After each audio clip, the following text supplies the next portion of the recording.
하나님 말씀 로마서 13장 11절입니다. 또한 너희가 이 시기를 알거니와 자다가 깰 때가 벌써 되었으니 이는 이제 우리의 구원이 처음 믿을 때보다 가까웠음이라. 밤이 깊고 낮이 가까웠으니 그러므로 우리가 어둠의 일을 벗고 빛의 갑옷을 입자. 낮에와 같이 단정히 행하고 방탕하거나 술 취하지 말며 음란하거나 호색하지 말며 다투거나 시기하지 말고 오직 주 예수 그리스도로 옷 입고 정욕을 위하여 육신의 일을 도모하지 말라. 아멘. 찬양하겠습니다.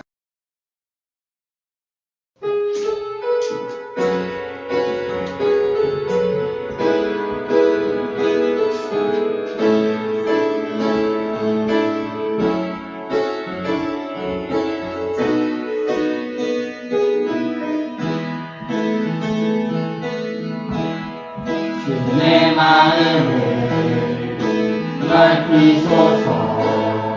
나 주의 계명의 길로 달려가리라. 생명의 길이며 또 유일한 소망 주께로 가니 오리라. 주 내 마음을 넓히소서. 나 주의 계명의 길로 달려가리라. 왕의 왕 되시며 선한 목자이신 주 곁에 거하니 복이야. 나 주와 함께 주를 위해 주를 향해 달려가리라. 이 모든 영들을 마치고 주님 때 그날까지 나 주와 함께 주를 위해 주를 향해 달려가리라. 영광에서 영광으로 주의 얼굴 마주할 그날까지.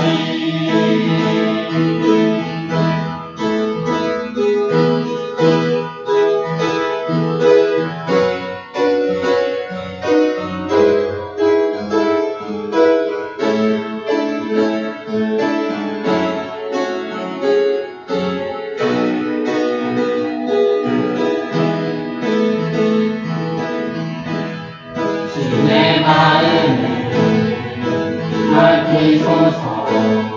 나 주의 계명의 길로 달려가리라.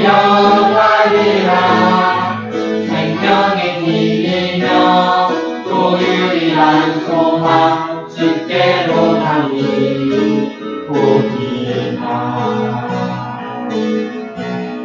주 내 마음을 넓히소서. 나 주의 계명의 길로 달려가리라. 왕의 왕 되시며 선한 목자이신 주 곁에 거하니 복이라. 나 주와 함께 주를 위해 주를 향해 달려가리라. 이 모든 명들을 마치고 주님의 그날까지 나 주와 함께 주를 위해 주를 향해 달려가리라. 영광에서 영광으로 주의 얼굴 마주할 그날까지 나 주와 함께 주를 위해 주를 향해 달려가리라. 이 모든 영들을 마시고 주님의 그날까지 나 주와 함께 주를 위해 향해 달려가리라. 영광에서 영광으로 주의 얼굴 마주한 그날까지.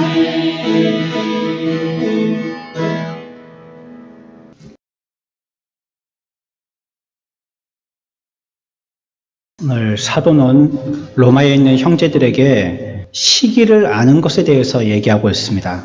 11절에 또한 너희가 이 시기를 알거니와, 이 시기에 대해서 알아야 될 것이라고 얘기하고 있습니다. 시기라는 것의 의미가 우리들에게는 중요하겠는데, 이 시기라는 것은 죽음의 밤의 시간이 아니라 아침이 가까웠음을 얘기하는 그러한 시기입니다. 이제는 암울한 때가 지나가고 새로운 날이 도래되음을 얘기하는 것입니다. 다시 뒤에 가서 언급이 되겠지만 사망과 죽음에서 생명과 부활로 우리들에게 주어지는 새로운 때를 얘기하는 것입니다. 얼마 전까지는 우리가 이 죄 때문에 칠흑과 같은 무지와 죄와 암울함에 휩싸였던 그런 시기였다면, 이제는 복음으로 말미암아 밝게 되어서 지식에서든지 거룩함에서든지 소망에서든지 점점 더 그쪽으로 이동되어지고 있다는 것을 얘기하고 있습니다. 이 시기라는 것을 우리가 아침, 점심, 저녁 이런 때로 얘기하자면 아직 완전하게 한낮은 아니지만 우리가 이전보다는 확실히 낮에 가까워진 시간으로 가고 있다는 것을 얘기하고 있고, 처음 때보다는 구원받은 완벽한 낮이라는 날을 향하여서 지속적으로 이동되어지고 있다는 것을 우리들에게 얘기하고 있습니다. 오늘날 저와 여러분들이 있는 그 시기를 얘기하고 있습니다. 지금 우리가 있는 이 시기는 낮의 시기인데 이 낮의 때를 우리가 알아야 된다라고 얘기하고 있습니다. 왜 우리가 낮의 때를 알아야 되냐면 그 시기에 우리들이 해야 할 일이 있기 때문에 그렇습니다. 지금이 낮이다. 왜 낮을 가르쳐 주는데요? 낮에 해야 할 일이 있기 때문이야. 이렇게 말씀하시는 겁니다. 시편 104편 23절에 사람은 나와서 일하며 저녁까지 수고하는도다 라고 얘기하고 있습니다. 시기를 알아야지 그 시기에 무슨 일을 할지를 아는 것입니다. 밤이라는 시기가 왔어요. 그때는 뭐 해야 돼요? 네, 자는 때예요. 그러니까 시기를 아니까 뭘 해야 될지를 아는 거예요. 낮이라는 시간에 우리는 뭘 해야 되죠? 일해야 되죠. 그 시기를 아는 건요, 우리가 무슨 일을 해야 되는지 알게 되는 것입니다. 만약에 낮인데 자는 사람이 있어요. 그러면 우리들은 깨라라고 얘기해야 되는 거예요. 왜냐하면 지금은 낮이라서 잠잘 때가 아니기 때문이에요. 시기를 알지 못한다면 그 사람이 잘하고 있는지 잘못하고 있는지 말할 수가 없어요. 하지만 시기를 알 때 그 사람이 지금 시기에 맞춰서 살고 있는지 시기에 맞지 않고 역행하고 있는지 우리가 해결해 볼 수가 있다는 것입니다. 그래서 사도는요, 우리가 그 시기를 먼저 분별하는 것을 원했고요. 그리고 우리들에게 지금이 우리가 잠에서 깨어나야 할 때이다 라고 말하고 있는 것입니다. 지금은 무슨 시기이기 때문에요? 낮이기 때문에. 낮이기 때문에 잠들면 안 되고 잠에서 깨야 된다. 이렇게 얘기하고 있는 것입니다. 그래서 우리가 이 시기를 낮이라는 것을 알 때에 성경은 우리들에게 뭐라고 얘기하냐면 11절에 자다가 깰 때가 벌써 되었으니 라고 얘기합니다. 낮에는요, 더 이상 자면 안 되고요. 낮에는 깨어나야 돼요. 깨려면요, 어떻게 해야 될까요? 물론 자기가 그 시간대에 늘 깨는 사람들은 눈이 번쩍번쩍 뜨이기도 하지만요, 대부분의 사람들은 소리를 듣고 일어납니다. 군인들 같으면 뭐 기상나팔이 울려지든지, 새벽기도 하는 사람들 같으면 휴대폰에 알람 소리 맞춰서 그 소리가 나서 일어나든지, 우리 학생들 같으면은 엄마가 밥 먹고 학교 가야지 하면서 이렇게 부르는 소리에 반응하든지 소리를 들어야 됩니다. 그러니까 먼저 깨려면 소리를 듣는 것이 필요하고요. 그러나 그 소리를 듣고도 여전히 깨어나지 못하고 있는 많은 사람들이 있는 것을 우리는 또 알아요. 얘기하지만 안 깨어나요. 우리 아이들 그렇죠? 아이들. 부모님들이 자녀들에게 학교 가라고 깨울 때 학교 가라 이렇게 얘기하면 될 텐데, 이상하게 부모님들은 애들을 깨울 때 학교 안 가나 이렇게 깨우더란 말이에요. 그 왜 그럴까요? 그거 좀 의문인데, 학교 가라 이렇게 좀 깨웠으면 좋겠고, 왜 아침에 딱 처음에 듣는 말이 부정적인 말을 처음에 듣게 하는지 모르겠어요. 학교 가라. 아이들이 얘하고 꼼지럭꼼지럭 거리죠. 그 한 번으로 안 일어나요. 엄마가 또 이렇게 국 끓이다가 조용해서 다시 가보면 여전히 이불 속에 파묻혀 있어서 또 깨우고 그러죠. 그것처럼 우리의 영의 상태에도 어느 때에는 깨라는 소리를 줄기차게 외치지만 여전히 이불 속에서 잠들어 있는 영혼들이 있더라는 것입니다. 그러면 어떻게 해야 될까요? 방법은 한 개죠. 더 크게 외치는 수밖에 없습니다. 나중에는 엄마가 막 좋은 소리로 나왔다가 마지막에는 막 열불이 나가지고요. 안 가라! 막 이렇게 하면서 이불을 갖다 확 뒤적뒤지지 말이죠. 깨게 하려면 큰 소리를 외치는 수밖에 없어요. 우리들은 잠에서 깨어나야 됩니다. 우리가 마치 일하지 못하는 형편에 있는 것처럼 전혀 우리의 힘을 발휘하지 못하고 그저 침상에 누워 있어서는 안 돼요. 만약에 우리가 일하지 못할 형편이라면 말이죠. 내가 아프든지 죽을 형편에 있든지 그렇다면 나는 당연히 고개를 들지 못하겠죠. 하지만 우리를 일할 수 있는 형편으로 다 마련해 줬음에도 불구하고 내가 일하지 않는 자처럼 해서는 안 된다는 것입니다. 우리가 주님 앞에 은혜롭고 충성된 종들이 되기 위해서는 먼저 하나님 앞에서 깨는 것이 중요합니다. 깨어나야 되는 것입니다. 깨어난다는 것은 뭘 또 얘기하는 걸까요? 나태함을 버리는 것입니다. 하루라는 시간이 지나고 나면 그렇게 길지 않습니다. 오전 시간을 얼렁뚱땅 보내면요, 점심 먹게 되고요. 점심 먹고 또 소화시킨다고 커피 한 잔 마시다 보면 한두 시간 훌쩍 가버립니다. 깨짝깨짝 하다 보면 일하는 시간은 정작 하루에 3-4시간밖에 안 될 때가 많아요. 그리고 나머지 시간은 밤이니까 쉬어야 되고 말이죠. 주께 아무 관심이 없는 듯하게 나태하게 주님을 섬기는 사람들이 있습니다. 만약에 우리가 우리 자신을 섬기는 그 열심의 반 정도라도 하나님께 순종한다면 하나님의 교회는 놀랍게 변화되어질 것입니다. 저 멀리 동전 하나가 바닥에 떨어지는 소리를 듣는다면 먼 거리에서도 그 소리가 동전 떨어지는 소리인지 식별하고 소리 있는 쪽으로 달려갈 것입니다. 하지만 하나님을 섬기는 열정은요, 그 마음을 깨우기 위해서 큰 소리를 쳐도 겨우 눈을 부스스하게 뜨게 됩니다. 우리들은 나태함에서도 깨야 되지만요, 꿈에서도 깨야 돼요. 비몽사몽이라는 말이 있죠. 잠이 들 깬 거예요. 꿈은 언제 꾸냐면 밤에 꾸는 거거든요. 지금은 낮이기 때문에 꿈꾸어서는 안 돼요. 꿈꿀 시간이 아닌 거예요.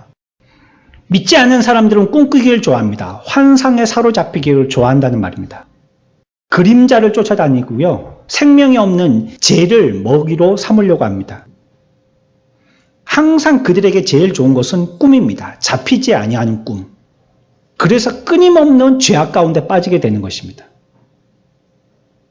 우리들은 밤에 속한 자가 아니라고 얘기하고 있습니다. 낮에 속한 자가 되었으니 우리가 있는 이 시기는 낮이기 때문에 세상의 어두움의 그림자를 뒤쫓지 말 것을 얘기하고 있습니다. 환상에 빠져서 세상 사람들이 쫓아가는 것처럼 뜬구름 잡는 그 일을 위해서 우리의 일생을 소진해서는 안 된다고 얘기하고 있습니다. 대신 우리들은 뜬구름이 아니라 실제적인 것, 하늘의 보물, 영원한 생명을 구해야 될 것이다라고 우리들에게 얘기하고 있습니다. 참 가치가 무엇인지 알아서 꿈 얘기하지 말고 실제적인 얘기하라는 것입니다. 누가 어땠니 저쨌니 신문 보면 대부분이 그런 얘기들 있죠. 누가 어쨌다 저쨌다. 그걸 이런 식으로 표현했다 저런 식으로 표현했다. 그 정확하게 말한 것도 아니에요. 아마 그렇지 않겠는가 짐작하고 기자가 나름대로의 생각을 가지고 이렇게 저렇게 기사를 합니다. 정확하지도 않아요. 나중에 2-3일 지나가고 보면 그 말은 전혀 다른 말이에요. 새로운 말이 되어버렸어요. 이런 경우들을 많이 봅니다. 뜬구름진 얘기하지 않는 거예요. 환상에 파묻힌 얘기하지 않는 거예요. 그렇게 된다면 어떻게 될까? 그렇게 안 된다면 어떻게 될까? 하늘의 보물을 위해서 일을 해야 되는 것입니다. 그래서 우리들은 실제적인 것을 위해서 애쓰는 사람들이기 때문에 더욱 열렬하게 사모하면서 모든 능력을 여기에 기울여야 하는 것입니다. 여러분들이 잠에서 깼어요. 침상에서 일어나서는 뭐부터 합니까? 근데 물론 그 차림으로 화장실부터 가시는 분이 계시겠죠. 요즘에는 침실 옆에 화장실들이 붙어있는 집들이 많으니까.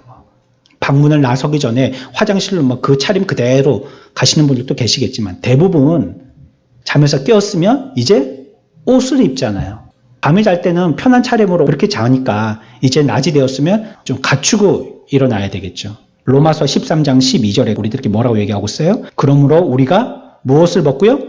어둠의 일을 벗고 라고 얘기하고 있습니다. 잠옷을 입고 직장에 출근하는 사람은 없습니다. 다른 옷을 입으려면요, 반드시 이전에 입고 있던 옷을 뭐 해야 되죠? 벗어야 됩니다. 그리고는 새 옷을 입는 것입니다. 그래서 빛의 옷을 입는다라고 얘기한다면 죄악과 어리석음의 옷을 벗는다는 뜻입니다. 회심한 한 여자 성도가 있습니다. 그 회심은요, 단지 자신의 오래된 성품 위에 종교를 더한 것에 불과했습니다. 그 사람은 사치했고 세상 친구들을 만나서 수다 떨기를 좋아하고 모든 일을 자기 중심적으로 하는 습관이 있었습니다. 회심 후에 그에게 일어난 변화라고는요, 그 대상이 세상 친구들에게서 교회 친구들로 바뀐 것밖에는 없어요. 무슨 말이냐? 오늘 성경에 우리들에게 일러주시는 것은 죄의 옷은 벗지 않고 성도의 옷을 껴입었다는 뜻입니다. 성경에서 우리들에게 입으라라고 얘기할 때 뭐라고 얘기하냐면 먼저 우리가 어둠의 일을 벗고를 먼저 얘기한다는 것입니다. 여러분들이 성도로서의 새 옷을 입기를 원한다면요, 성도 이전의 죄악의 더러움, 어두움의 옷을 벗어야 합니다. 그래야지 온전한 성도가 되는 것입니다. 교회가 왜 그렇게 시끄러워질까요? 교회마다 왜 그렇게 싸움이 많을까요? 싸움이 있는 교회가 건강한 교회처럼 말이죠. 싸움이 없는 교회는 뭔가 교회가 문제가 있는 교회처럼 말이죠. 오늘날 교회들이 다 이 모양이 되어 있지 않습니까? 왜 그럴까요? 죄의 옷을 안 벗고요, 새 옷을 입어서 그래요.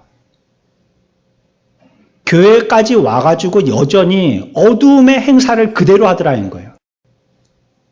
신자 아닐 때, 성도 아닐 때 그러한 세상적인 습관 그대로 하더라는 겁니다. 교회에 들어와서도 말이죠.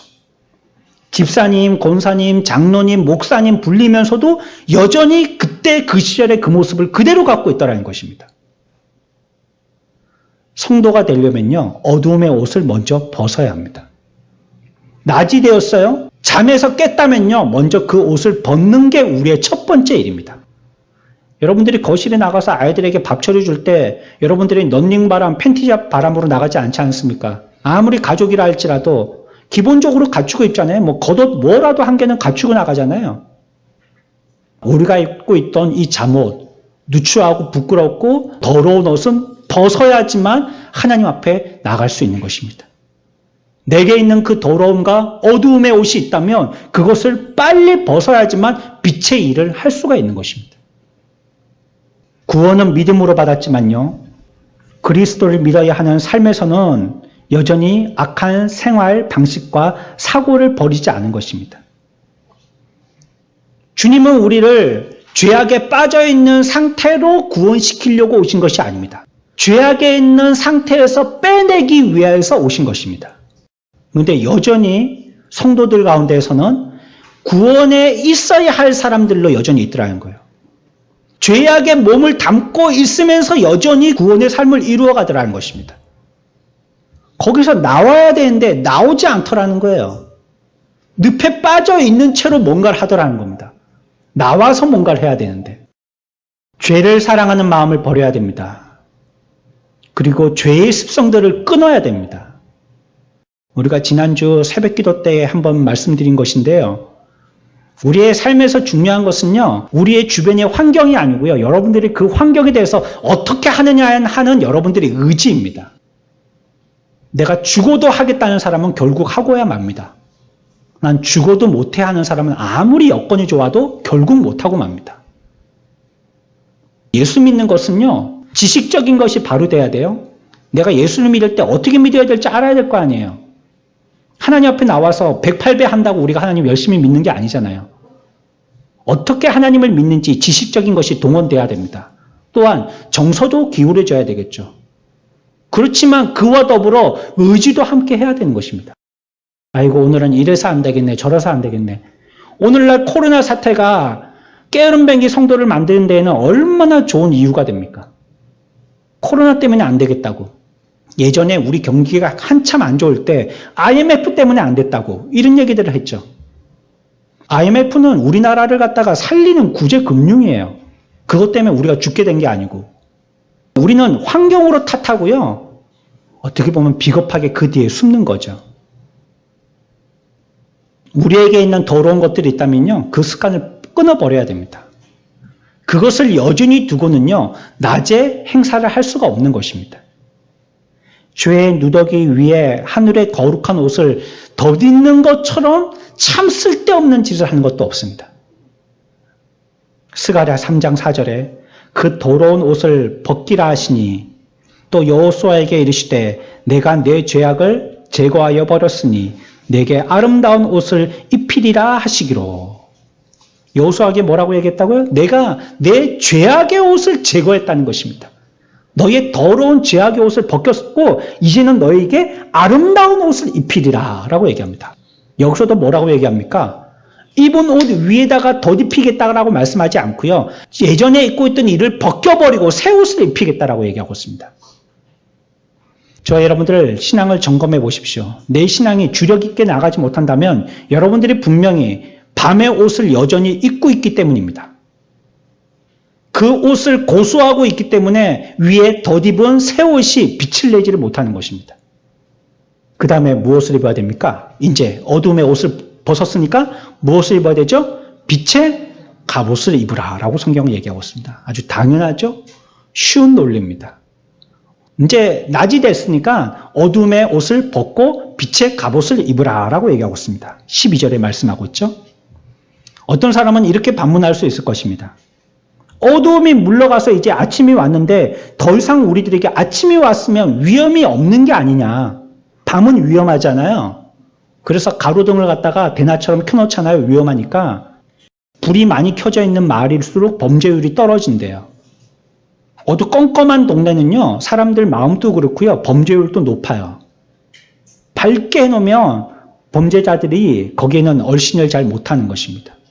이제 밤이 지나갔고 낮이 됐는데 위험도 다 물러간 게 아니냐. 분명히 낮이 되었으니 라고 얘기하고 있기 때문에. 그런데 위험이 물러갔는데 왜 갑옷을 입으라라고 얘기하느냐고 반문할 수도 있을 것입니다. 하지만 갑옷을 입으라는 이 말은요. 전쟁이 곧 있을 것이라는 것을 경고하는 것입니다. 전쟁은 밤낮을 가리지 않습니다. 물론 밤에 틈타기가 쉽지만요. 낮이라고 공격 안 하지를 않습니다. 우리에게 어떤 신앙의 갈등이 있을 것을 예상해야 되는 것입니다. 예수 믿고 우리가 인간적인 육신의 행복을 추구하여서 예수 믿는 것이 아닙니다. 주님의 길을 따라간다는 의미지 내가 예수 믿어가지고 부귀영화 누리겠다는 뜻은 아니에요. 경고와 갈등이 있는 것입니다. 그러니 그러한 갈등과 그런 전쟁을 대비해서 무엇을 입으라고요?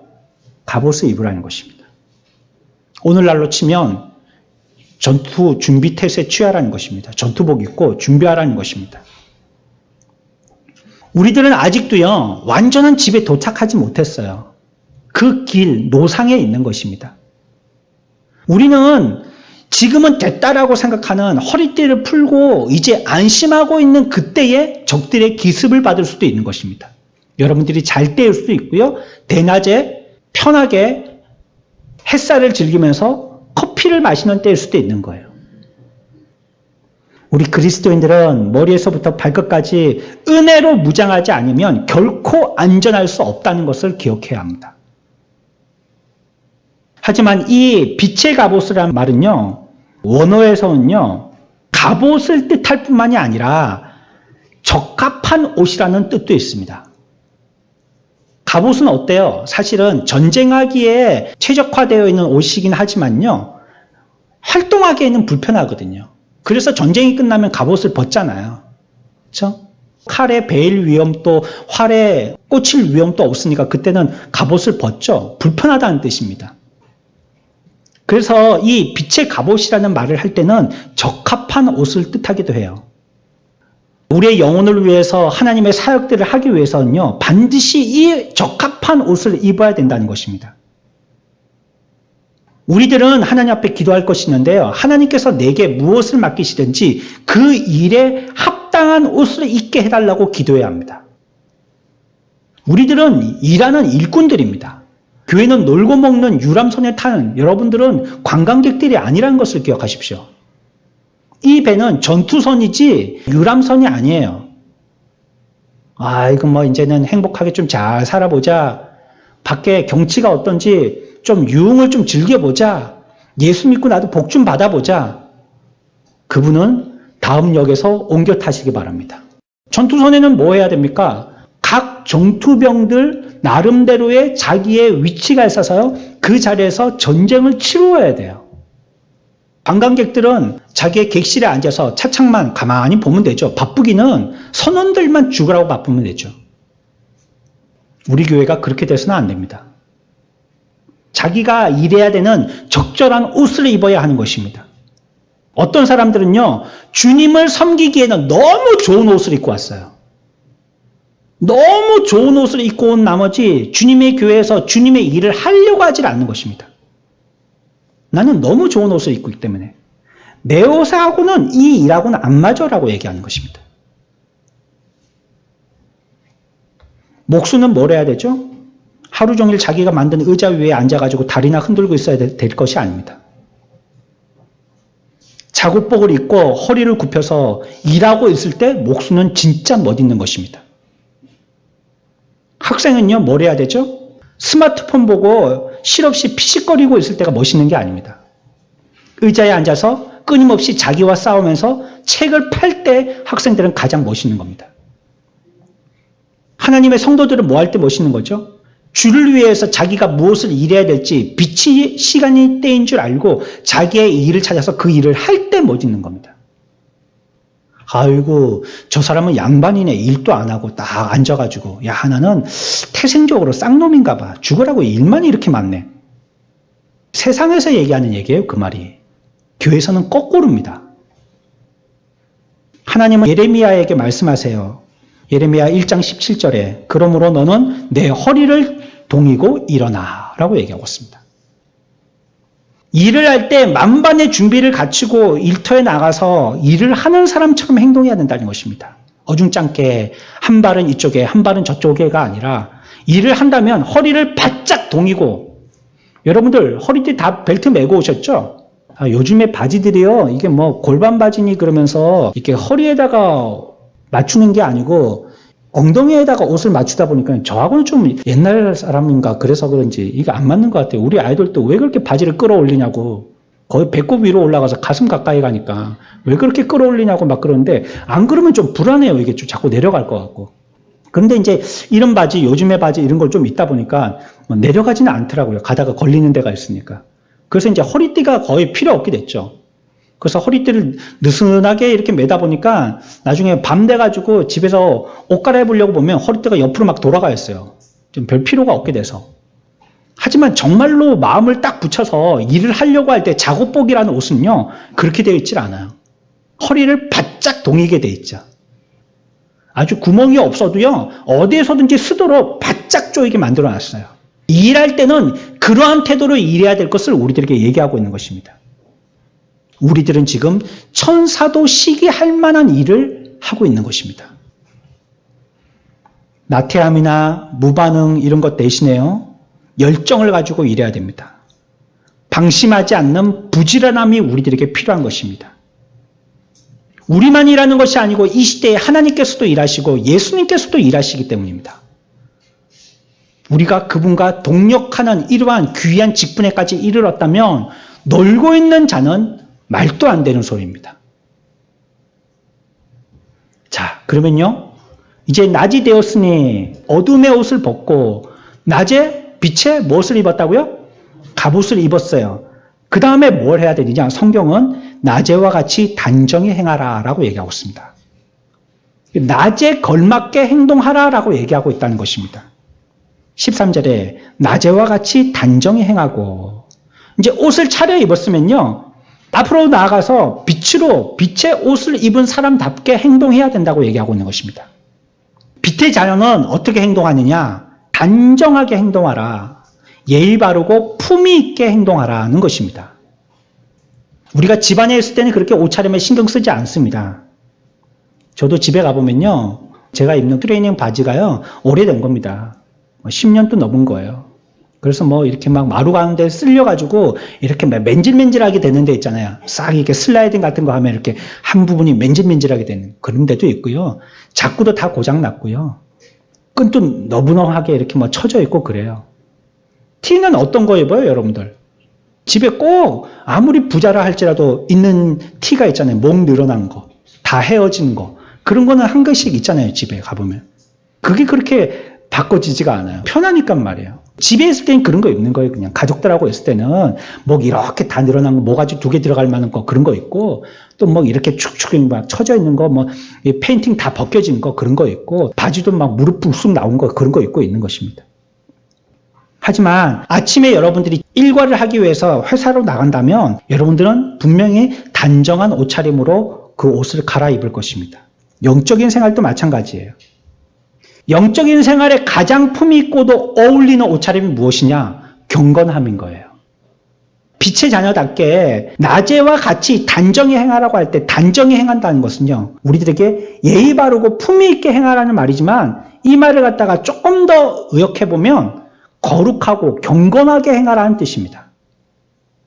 우리는 낮에 살고 있거든요. 낮에 있다는 것은 노출됐다는 것을 의미하거든요. 특별히 세상 사람들한테도 노출되어 있지만 하늘의 신앙의 선배들과 하나님 앞에서 노출되어 있다는 것입니다. 하나님께서 또 우리의 신앙의 선배들이 보고 있다는 것입니다. 한 번씩 성도들 가운데서 한 분씩 돌아가시면요, 제가 조금 마음에 좀 경계가 될 때가 있어요. 야, 저분이 돌아가셨고 또 쳐다보겠거니. 이전까지는 공간에 분리가 되어 있으니까요 못 보시잖아요, 저를.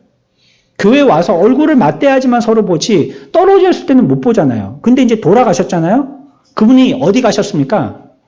하늘에 가셨죠. 그러면 우리를 다 보시는 거예요. 공간에 제한이 없거든요. 야, 내가 뭐 그렇게 뭐 굉장히 신사적인 거 볼 때는 그렇게 했는데 안 볼 때는 막 이렇게 어처구니 없게 행동한 거 이제 다 보시겠구나 하고 경계가 돼요. 빛에 우리가 섰다는 것은 그런 것을 얘기하는 겁니다. 노출된 것입니다. 우리를 다 보고 계시는 것이에요. 그러니 하나님도 보시고 신앙의 선배들도 보고 성경에 있는 인물들도 다 보니 허다한 증인들로 둘러싸여 있으니까 우리들은 이러한 삶 가운데서 경건하지 아니할 수 없는 것입니다. 우리가 세상에 때로 더럽혀진 그 옷을 입고 있다면 하나님은 우리와 동행하려고 하지 않으실 것입니다. 하나님은 우리가 주님의 전에 알맞는 드레스 코드에 맞춰서 옷을 입기를 원하세요. 그것이 경건한 옷입니다. 단정히 행하고라는 말은요, 조금 더 표현을 달리 해보면 정직히 행하라는 말도 됩니다. 그것이 낮에 행해져야 할 자세입니다. 도둑놈은요, 어둠을 틈을 타서 훔칩니다. 그러나 빛의 자는요, 빛으로 인하여서 자기의 의로움을 드러내는 것입니다. 지금이 빛의 때이기 때문에 우리의 의로움을 드러내야 될 때이지 도둑놈들과 같이 어두움에 도둑질을 하는 때가 아니라는 것입니다. 그래서 우리들은 이 빛의 때에 우리의 의로움을 드러내도록 정직히 행하십시오. 스스로에게도 그렇고 다른 이에 대해서도 그렇고 이야기할 때 정직하게 얘기하십시오. 우리나라 말은 그런 말이 있다죠. 그 사람에게 직접 듣지 아니하면요, 꼭 와전돼요, 말이. 정보 그대로 제공을 안 해요. 정보에다가 자기의 생각을 덧붙여서 얘기해요. 그래서 뭐 요번에 투표를 했으니까요, 누가 당선됐다더라. 그러면 누가 당선됐다라는 정보만 얘기해 주면 될 텐데 참 그 사람 몇 표 안 받고 당선됐네. 이렇게 얘기하는 거예요. 자기는 떨어지기를 원했다는 뜻이죠. 아, 떨어졌다는 거예요. 그러면 떨어졌다는 정보만 제공하면 되는데 애석하게도 몇 표로 떨어졌다 이렇게 얘기하는 겁니다. 정확하게 얘기하는 게 중요해요. 여러분들 언론 보도나 뉴스 신문 그게 정확한 정보가 아니라는 걸 아셔야 돼요. 우리는 믿고 싶은 대로 마음을 열어놓는데요. 그 정보가 다 정확한 것이 아닙니다. 기자가 얼마든지 짜집게 해서 전혀 다른 방향으로 우리들에게 정보를 제공할 수 있어요. 아닌 걸 기다라고 얘기할 수 있고요. 긴 걸 아니다라고 얘기할 수 있습니다. 다른 이들에게 사람들 앞에서 얘기할 때 그 사람 앞에서 얘기하지 못하는 얘기라면 그 사람 뒤에서도 얘기하지 마십시오. 가면을 써서는 안 된다는 얘기입니다. 앞에서는 굉장히 친한 척하고 다 이해하는 척하다가 다른 사람들에게는 그를 험담하고 부정적인 말을 퍼뜨리는 것은 비열한 짓입니다. 정직하지 않은 거예요. 마음속에 있는 진심을 얘기해야 되는 것입니다. 사람들과 교제해 보니까 가장 그 사람들의 마음의 문을 열 수 있는 마스터키가 무엇이더냐? 진실함이더라고요. 진실하게 얘기하면요, 오해도 없어요. 나중에는 오해해도 풀려요. 그리고 나를 위하였다, 나를 위해서 저 얘기를 하는구나 하고 이해해줘요. 근데 거기다가 덧칠을 하고 생각을 비비 꼬고 그러면요, 결국 그 말 때문에 문제가 생기는 것입니다. 모든 사람이 자신을 보고 있다는 마음으로 행동에 주의를 기울여야 합니다. 영원한 빛이 우리를 비추고 있는 것입니다. 하나님께서 친히 여러분들을 불꽃과 같은 눈동자로 보고 계신 것입니다. 빛의 옷을 입으십시오. 정직히 행하십시오. 사람들은 시대의 악함을 드러내는 설교를 썩 내켜하지 않습니다. 왜냐하면 자신이 비난받고 있다고 생각하기 때문입니다. 하지만 사실은 문제가 많은 사람일수록 사람들을 더 많이 비난합니다. 스스로 악한 일을 범하면서도 그 악한 일이 사람들의 입에 오르내리는 것을 못 견뎌하는 거예요.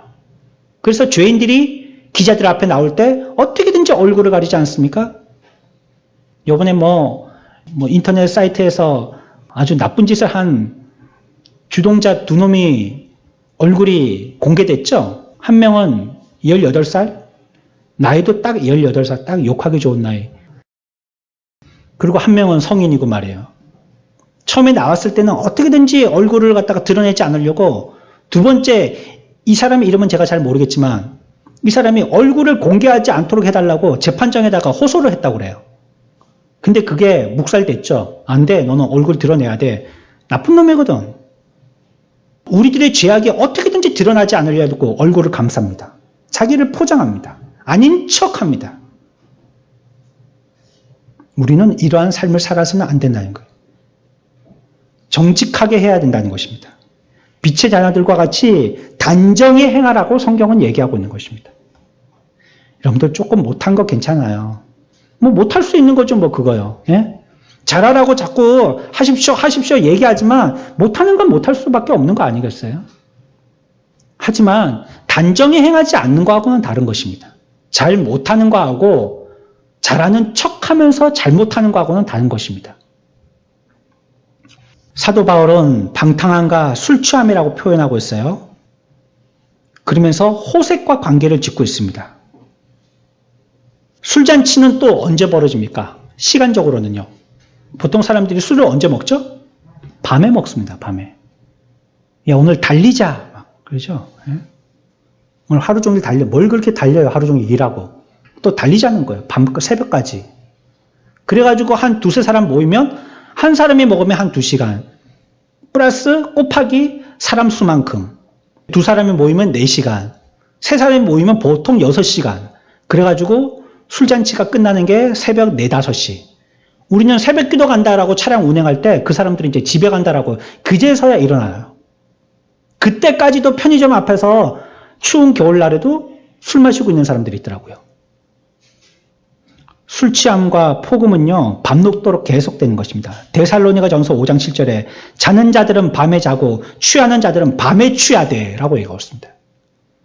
낮에는 보통 자다가 넘어져서 자버려요, 이런 사람들은. 낮에 일해야 될 시간대에 일하지 않고 자는 거예요. 일해야 하는 옷을 입지 않고 잠옷을 입고 있는 거예요.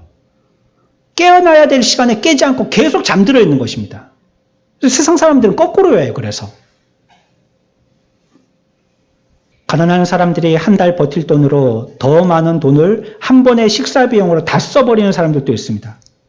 그들에게 술 취함이라는 것은요, 죄로 여겨지질 않아요. 술 취한다는 것이 얼마나 부끄러운 것인지 말할 필요도 없는 것입니다. 그리스도인이라 할지라도 술 취함은 영혼을 파괴하는 죄인 것입니다. 홀짝홀짝. 나는 한 잔씩 마셔야지 잠이 와서 그냥. 냉장고를 열어보니까 깜짝 놀라가지고 내가 마시는 게 아니고 이거 조미료야. 음식할 때 쓰는 거야. 근데 왜 저 안쪽에 그렇게 대여섯 병이 딱 다 있어요. 막 지역별로 막 한 병씩. 스스로 그리스도인이라면서 음란하고 정숙하지 못한 태폐적인 정신을 가지고요, 사악한 삶을 살고 있다면 그는 하나님의 저주 아래 놓이게 될 것이에요. 우리 젊은이들도 방종함과 나약함에 물들지 않기를 바랍니다. 오늘날 시대가요, 죄를 죄로 여기지 않는 시대가 되게 됐어요. 다 하니까 말이죠. 우리 자녀들 자꾸 억울할 텐데 죄송합니다. 자녀들 키우다 보면 자녀들이 가장 항변하는 게 뭐라고 하는 거예요. 다른 애들도 다 하는데 이 말 못합니다. 그러고서는 더 이상 하나님의 말씀이 안 들어가죠.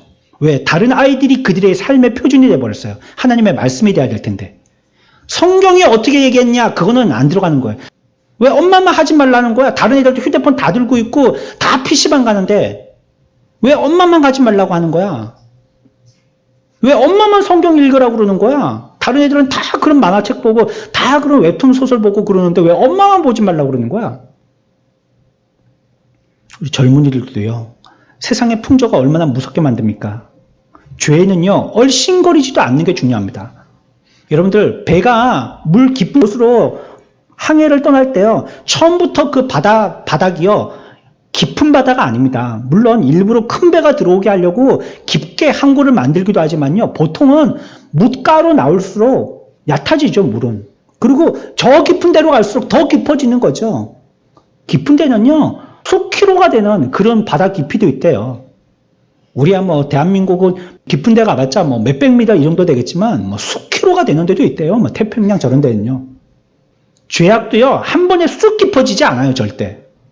1m 근처에서 발목 정도에서 깔짝깔짝하고 놀다가 수영할 정도에서 깔짝깔짝하고 놀다가 이제 뭐 산소통 멀고 내려갈 정도에서 깔짝깔짝하고 놀다가 나중에는 배 타고 저 멀리 수키로 되는 그런 깊이의 죄악 가운데 파묻히게 되는 것입니다. 죄악은 아예 근해에서부터도 얼씬거리지 말아야 돼요. 이게 뭐 친구인지 연인인지 이게 뭘 하자는 건지 이런 것이요. 술 취함과 관계되어지는 일들이 너무 많습니다. 아니 술 마셔도 되잖아요. 술 취하지 말라고 했으니까요. 술 마시는 게 자기가 조절되고 안 마셔지는 게 아니에요. 그게. 우리나라 말에도 그렇잖아요. 처음에는 사람이 술 먹고 나중에는 술이 술 먹고 마지막엔요. 술이 사람을 먹는데요. 그 조절되는 게 아니에요. 죄악이라는 것은 자꾸 더 심취하게 되는 것입니다.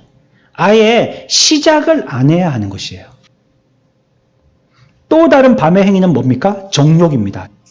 정욕은요. 다툼과 시기라는 두 얼굴을 가지고 있습니다. 여러분들 서로 시기하지 마십시오. 시기하는 것은 우리의 근원적인 본성이 아니라 죄입니다. 시기하는 것은 죄예요. 누가 잘하면 나도 저렇게 잘해야지 하는 마음을 가져야지. 아이고 지가 뭐 잘나서. 그것을 자기의 인기를 올리는 방법으로 택하는 바보 같은 짓을 하지 마십시오.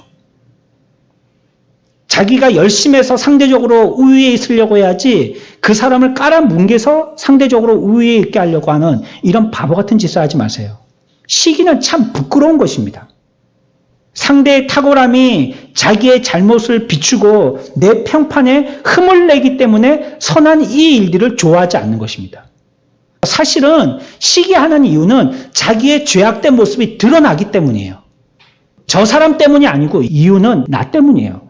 내 속에 내 평판이라든지 나의 탁월함이 있는데 그것이 드러나지 않으면 어떨까 하는 이런 어떤 잘못된 것에 우리의 초점을 맞추고 비추기 때문입니다. 그래서 우리들은 어떻게 해야 되느냐? 성경은 우리들에게 14절에 말씀하시기를 오직 주 예수 그리스도로 옷 입으라 라고 말씀하고 있습니다. 영적인 위대한 스승인 어거스틴의 일화는 유명합니다. 그는 경건치 못한 삶을 살았거든요. 그러던 그에게 성경을 들고 읽으라 하는 말씀이 있었어요. 그 얘기를 듣게 되어집니다. 그때 어거스틴이 들고 읽었던 성경이 바로 오늘 우리가 읽었던 로마서 13장 13절과 14절의 말씀입니다. 낮에는 낮에와 같이 단정히 행하고 방탕하거나 술 취하지 말며 음란하거나 호색하지 말며 다투거나 시기하지 말고 오직 주 예수 그리스도로 옷 입고 이 말씀을 읽었습니다. 이 말씀을 읽고 어거스틴이 한 말이 있습니다. 나는 더 이상 읽지 않았다. 더 이상 아무것도 필요하지 않았기 때문이다. 내가 여기까지 읽었을 때 어떤 선명하고도 안전한 빛이 내 마음속으로 쏟아져 들어온 것처럼 모든 의심의 어두움이 사라졌기 때문이다. 그것은 마치 누군가 오 인간이여 너의 비참함을 인정하라. 너는 벌거벗었다. 예수 그리스도로 옷 입어서 너의 부정함을 덮으라 라고 말하는 것 같았다. 그리고 곧 내 안에서 불이 일어나는 것을 느낄 수 있었다. 나의 마음은 그 불빛으로 밝게 빛났고 내 눈에서는 비늘이 벗겨졌다. 나는 이제 비로소 볼 수 있게 된 것이다. 우리가 죄악의 옷을 벗고 나서요. 오늘 이 시대를 살고 있는 저와 여러분들이 동일한 외침과 같은 외침을 할 때가 있죠. 옷장을 열어보니까요. 어때요? 입을 게 없어요. 옷걸이 하나 꽂힐 때도 없을 만큼 빼곡히 있는데도요. 어디 나가려고 하면 왜 그렇게 입을 게 없는지요.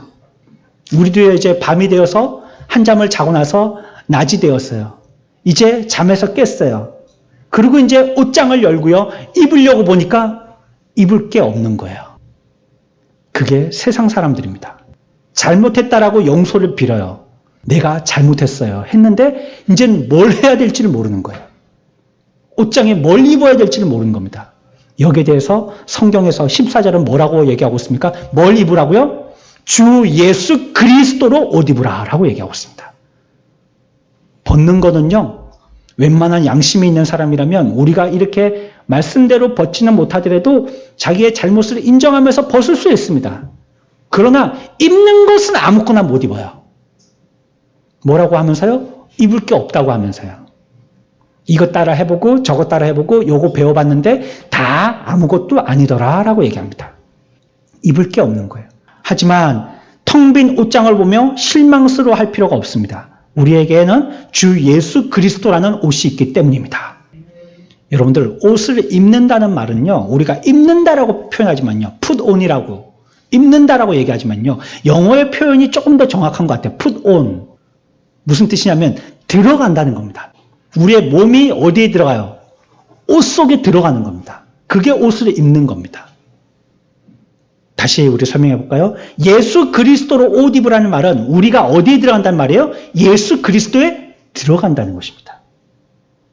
걸치고 나를 갖다가 어깨에다 힘 빡 주면서 나의 안 나올 때는 숨기고 좀 어깨 빵빵하고 이러고 보이고 싶어 하려고 옷을 입는 게 아니고요. 그 속에 완전히 들어가 버리는 것입니다. 목사가 예전을 할 때 가운을 입듯이 옷 속에 들어가 버리는 겁니다. 찬양대가 찬양대 가운을 입듯이 그 속에 다 숨기고 들어가 버리는 거예요. 뭔가를 자기를 드러내는 것이 아닌 것입니다. 우리에게는 오직 한 벌의 옷밖에 없어요. 그 옷은 바로 주 예수 그리스도라는 옷입니다. 그 옷에 우리는 들어가야 하는 것입니다. 우리의 벌거벗은 몸을 덮을 수 있는 능력이 그 옷에만 있는 것입니다. 그 옷으로 불경스러운 행동과 더러운 것들이 더 이상 보이지 않게 되는 것입니다. 주 예수 그리스도 안에는 우리의 결점을 덮을 만한 장점이 있고 우리의 불결함을 가려줄 만한 순결함이 있고 우리의 불순종을 덮을 만한 순종이 있고 우리의 추함을 가릴 만한 아름다움이 있고 우리의 불완전함을 덮을 만한 완전함이 있고 우리의 진노를 덮을 만한 아름다운 행동에 덮을 만한 용서가 있는 것입니다. 우리가 그 속에 들어갈 때, 믿음으로 그 속에 들어가게 되어질 때 그 옷은 우리를 감싸게 되는 것이에요. 우리는 그 옷을 만들 필요가 없어요. 그 옷을 치장할 필요도 없고요. 떨어졌나 불완전하나 싶어갖고 수선할 필요도 없습니다. 단지 우리들은 그 옷을 뭐만 하면 돼요? 입기만 하면 됩니다. 그래서 성경은 다른 이유 되지 않았어요. 14절에 오직 주 예수 그리스도로 옷 입고 끝이 끝. 다른 거 없어요. 옷 입으면 끝나는 겁니다. 저는 이해 안 되는 것이 또 한 가지 있더라고요. 나갈 때는 거울을 보는 거는 이해가 돼요. 사람들한테 신뢰가 될 수 있으니까 자꾸가 열려 있을 수도 있고 단추가 한 개 안 채워질 수도 있는데 그런데 집에 와서 다시 거울을 보더란 말이에요. 벗기 직전에. 그거는 벌써 상황은 종료됐는데 왜 벗기 직전에 자꾸 볼까? 아마 그 사람 생각에 내가 다른 사람들에게 어떻게 보였을까 하는 것이 자꾸 머리에 남아있기 때문일 것 같아요. 여러분들이 새 옷을 입고 있다면요. 분명히 그거 자기 만족으로만 입고 있지는 않을 겁니다. 누구에게 입고 자랑하고 싶겠죠. 내가 오늘 새 양복을 샀는데, 새 브라우스를 샀는데, 새 가디건을 샀는데, 새 신발을 샀는데 누가 좀 알아줬으면. 우리의 인격이 점점 그리스도를 닮아서 그리스도를 통하여서 그리스도를 보게 되어지는 자들이 되어야 합니다. 내가 그리스도로 옷 입게 되어진다면요, 하나님이 우리를 보실 때 그리스도로 옷 입고 있구나 하는 것을 볼 수 있을 만한 하나님 앞에 자랑의 사람들이 되어야 된다는 것이에요. 세상 옷이 아니고요, 그리스도로 옷 입고 있기 때문에 그리스도처럼 행동하고요, 그리스도처럼 생각하고요, 그리스도처럼 살아가고요, 그리스도를 자기 자신의 중요한 부분으로 여기면서요, 그리스도로 갑옷을 입으라 라고 성경은 얘기하고 있습니다. 이런 사람이 적의 창을 뚫을 수 없는 갑옷을 입고 있는 사람이에요. 어떤 유혹이나 비방의 화살 속에서도 조금도 다치지 않고 살아갈 수 있는 옷을 입고 있는 사람이에요. 그래서 예수 믿는 사람은 세상적으로 볼 때는 주머니가 헐렁하다 할지라도 그래도 그 사람들은 자존심이 있습니다. 그리스도로 옷 입은 거에 대한, 내 옷이 명품이야, 샤땡이야, 베네모 땡이야, 뭐 그런 거야, 그런 것처럼 말이죠. 그 옷을 입고 있으면 자기가 뭔가 된 것처럼 생각하듯이 우리들도 그 옷을 입고 있으니까 뭔가 된 것 같은 것입니다. 그 사람은요, 옷은 거 가지고 그거 갖고 울고 있고 하지 않습니다. 무가치한 것 같고 그거 갖고 대단한 것을 생각하지 않는 거예요. 오늘 성경은 우리들에게 이와 같이 구원의 때가 가까웠으니 낮임을 알고 낮의 때에 합당한 일을 하라라고 얘기하고 있는 것입니다. 우리가 이 낮은 것을 알아야 하는 이유는 낮에 해야 할 일이 있기 때문이라고 얘기하고 있어요. 그 일이 무엇이냐? 처음에 우리가 잠에서 어떻게 된다고요? 깨어나야 된다고 했습니다. 자, 잠에서 깨어났어요. 잠에서 깨어나자마자 옷을 입기 전에 뭐부터 해야 되죠? 예전에 우리가 입고 있던 밤의 어두운 옷을 벗어야 하는 것이죠. 그 다음에는요, 뭐 입어요? 새 옷을 입는 것입니다. 그 다음에 우리는 어떻게 해야 돼요? 그 옷을 입고 낮에 맞는 행동의 삶을 살아야, 단정하게 행동해야 된다라고 얘기했습니다. 자, 이제 옷을 입으려고 하고 있습니다. 그 옷을 입고 이제 그 일을 하려고 하고 있어요. 옷장을 열어봤어요. 그 중에 무슨 옷을 골라 입어야 된다고요? 주 예수 그리스도의 옷을 골라 입으라는 것입니다.